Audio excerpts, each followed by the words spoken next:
ओम नमो भगवते वासुदेवाय। पंच महाभूत अहंकार, बुद्धि, अव्यक्त तीनों गुणों की अप्रकट अवस्था, दसों इंद्रियां तथा मन, पांच इंद्रिय विषय, इच्छा, द्वेष, सुख, दुख, संघात, जीवन के लक्षण तथा धैर्य, इन सबको संक्षेप में कर्म का क्षेत्र तथा उसकी अंतः क्रियाएं कहा जाता है। महर्षियों, वैदिक सूक्तों एवं वेदांत सूत्र के प्रामाणिक कथनों के आधार पर इस संसार के अवयवों को इस प्रकार से समझा जा सकता है। पहले से पृथ्वी, जल, अग्नि, वायु तथा आकाश, ये पांच महाभूत हैं।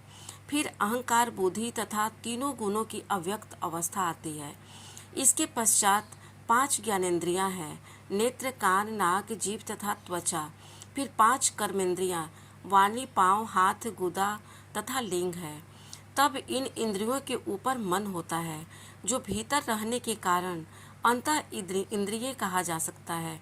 इस प्रकार मन समेत कुल 11 इंद्रियां होती है।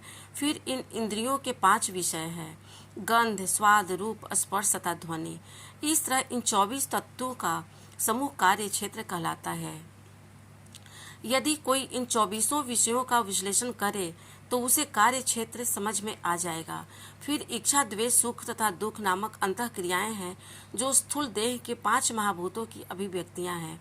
चेतना तथा धैर्य द्वारा प्रदर्शित जीवन के लक्षण सूक्ष्म शरीर अर्थात मन, अहंकार तथा बुद्धि के प्राकट्य हैं।